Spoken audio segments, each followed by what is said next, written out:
The recapping on the debutante is almost done, but I still need to reinstall the board. And I thought I'd take a break and get my Princess set up here on the workbench and try firing it up again. It's been years since I had worked on this, and I recall at the time I didn't get any sound out of the speaker except maybe some static, and I would only occasionally get a flicker of light on the CRT.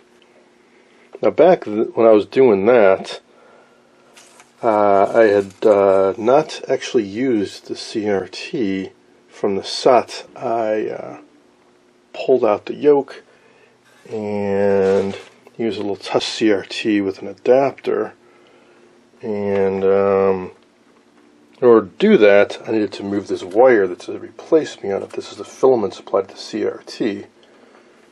There's a tap on the transformer supplying 2.68 volts just for the CRT. Show that here.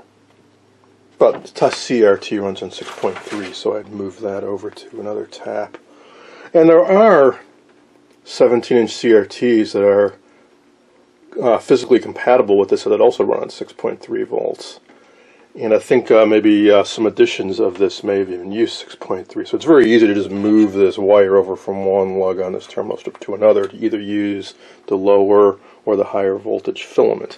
Well, I just moved this back to the 2.68 because I know that's what the original CRT uses. So anyway, without further ado, I have everything hooked up right. Oh, and the reason I wanted to use that little CRT is it's kind of awkward to have this big thing up on the bench, plus the wires are not all that long.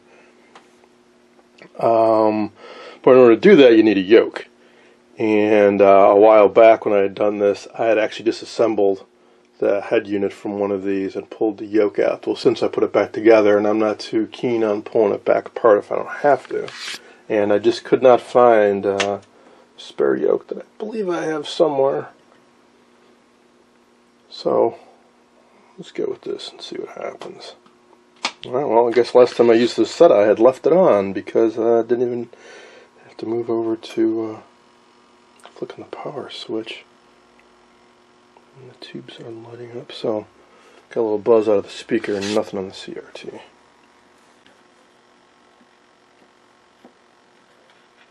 And that's with the volume up all the way.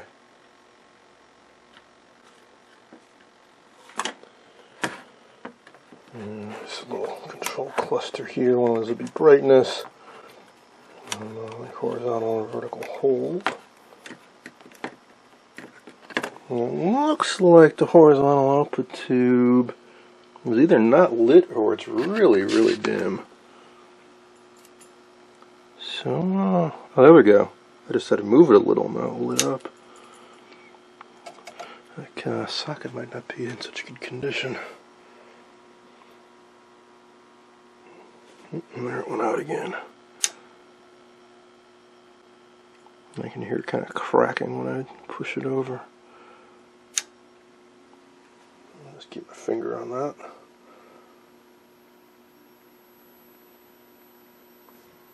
Hey, how about that? Huh, this set may be more functional than I realized. I'll try feeding a signal and see if I can actually pick anything up.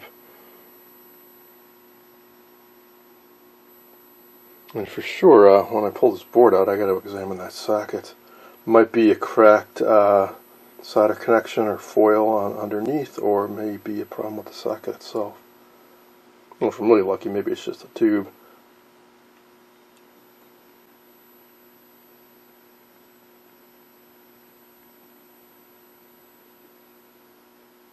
Well, so for now, the tube is holding up.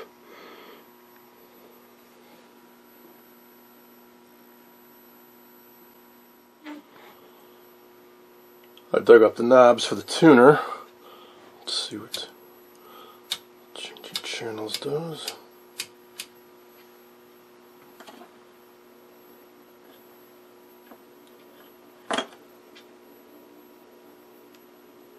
There's some of these other tubes might be out. I'm looking on the board here because I thought I would at least be getting some static out of the speaker.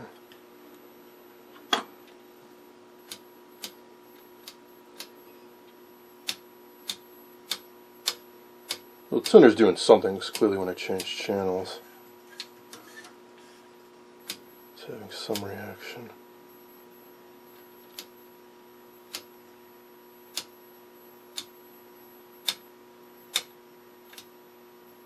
And that would be channel 6, dirty tuner.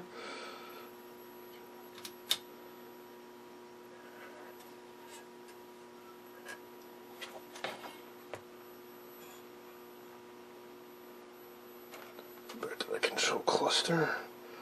See if we can. And there's a vertical hold. This thing's actually not working too bad. Horizontal hold. That's probably right. So very diminished height. Typical issue. Typical reason for that is bad electrolytic caps. Vertical output amp.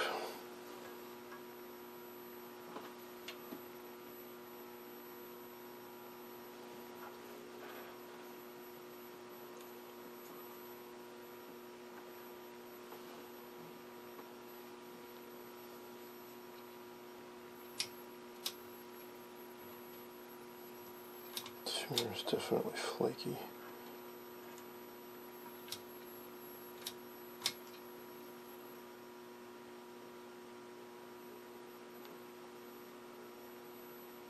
Similar sound.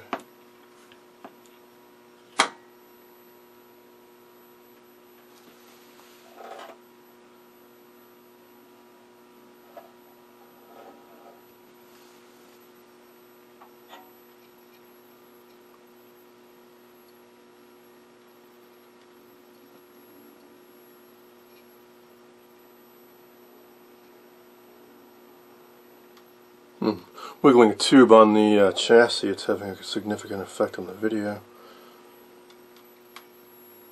I think that's the video input tube. It's probably got some dirty tube sockets, maybe cracked tube sockets.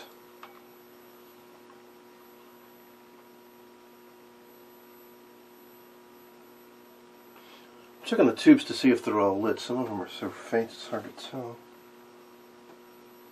I think they're all lit up.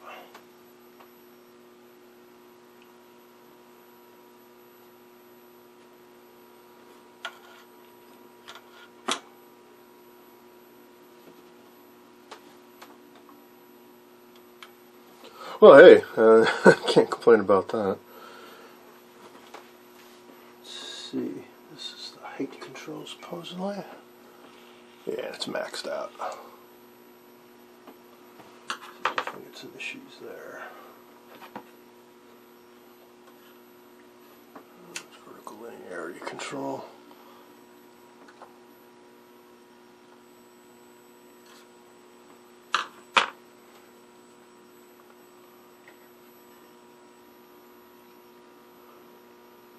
Also just noticed I was running the set a bit lean. It was only at about 105 volts or so. Ooh, some nice arcing in the high voltage box.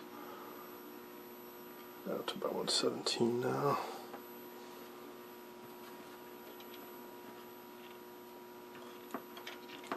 Just a barest crackle out of the speaker.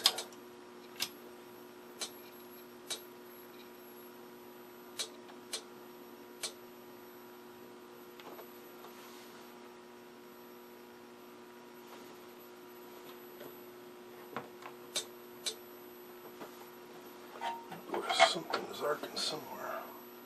Whoa! Nice blue glow inside of the high voltage rectifier. It's intermittent. I don't know if I'll be able to catch it on camera. Occasionally this rectifier tube is lighting up blue. It could be because it's a bad tube, or it could also be maybe there's a short in a high voltage cable or some arcing and it's putting excessive load on that tube.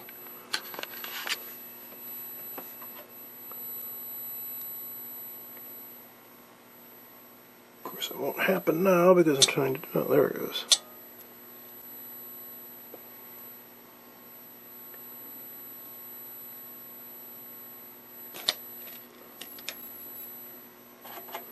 So again, do the simplest thing first, which would be to replace that high voltage rectifier tube.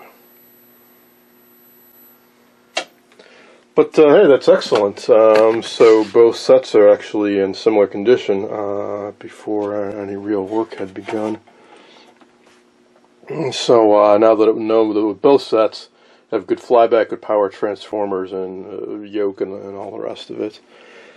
So that other set didn't seem to have any reception, and this has video but no sound. Okay, I swapped in a bunch of new tubes, including a new high voltage rectifier. Let's see if it makes any difference.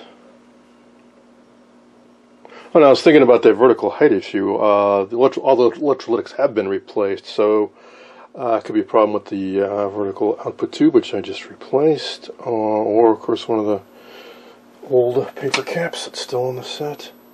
Ooh, well, now we have no vertical deflection, so better check things. So this is the vertical output. I know that that's a good tube, but clearly something's going wrong. This combination vertical output and vertical oscillator all in one tube. Well, I guess I can try another 6DR7. Okay, here we go again. Hey, used a Mitron 6DR7 this time. Never heard of this brand. I'm guessing it was one of the really crappy ones left towards the end of the tube days. Alright, well, it looks like we're right back where we were before I swapped out any tubes. So, I'm sure the problems reside in the passive components on the board.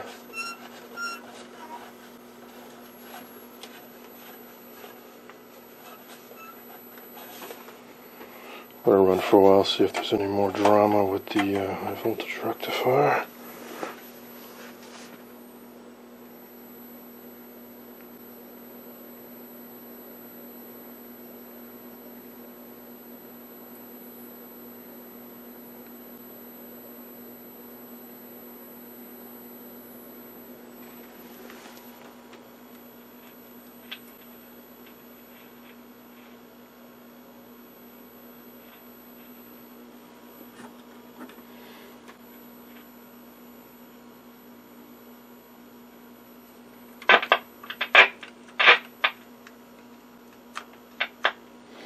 Some of these tubes are kind of loose in their sockets.